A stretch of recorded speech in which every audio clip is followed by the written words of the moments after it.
Bonjour à tous, c'est Victor Lebro, moi. Pour rappel, on est quatre à travailler dans cette commission. De gauche à droite, Cécile Rosan-Vallon, Charles Lagaerte, Sylvain Peterlongo et votre serviteur en dernier, Victor Lebro. Les missions qu'on fait au sein de cette commission peuvent se décliner en trois grands chapitres.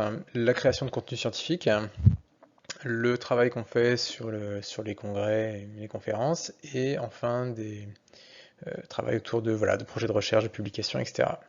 Je vais vous les décliner une par une. D'abord, la création de contenu scientifique qu'on partage ensuite sur les réseaux via la commission iDouane. Donc il y a ce que vous connaissez sans doute, les cartouches de science, petit format autour d'un article, certaines chroniques plus longues que vous retrouvez dans les newsletters et quelques infographies, même si on a un gros soutien de la commission communication sur ce dernier point. En ce qui concerne les congrès, on a d'abord eu beaucoup de travail pour les GEPA, ou plutôt les IGEPA, beaucoup de travail en amont, donc beaucoup de traductions, d'abstracts, de bio des intervenants, les relectures des traductions des PowerPoint, avec des ajustements à faire.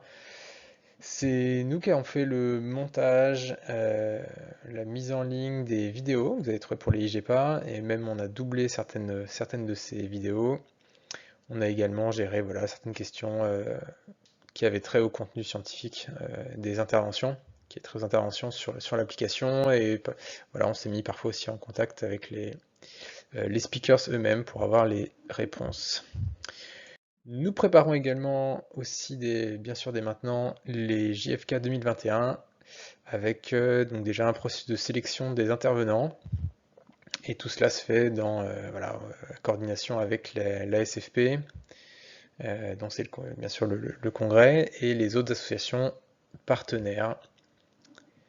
Ce qui concerne la troisième branche de nos missions, donc ce qui concerne la recherche et la publication, on a eu beaucoup de travail sur le projet EFIBAC. C'est un projet de recherche sur lequel on a travaillé là pendant un an avec une équipe de recherche de l'université de Créteil, qui sont des médecins généralistes, puisque cette étude cherchera à évaluer l'efficacité d'un parcours de soins interprofessionnels.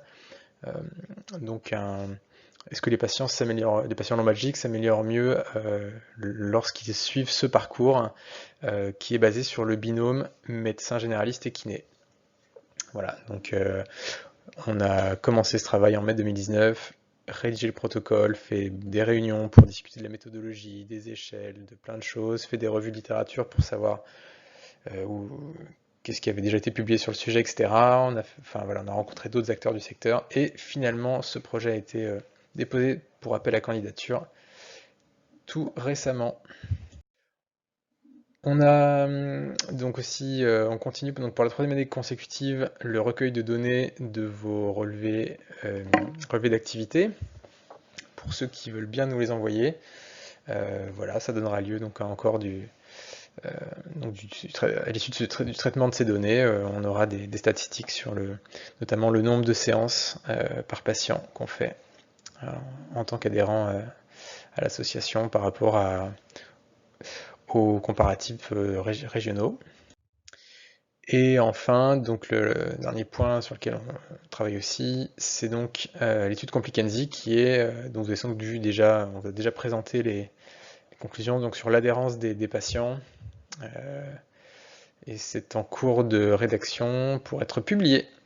Merci de votre écoute.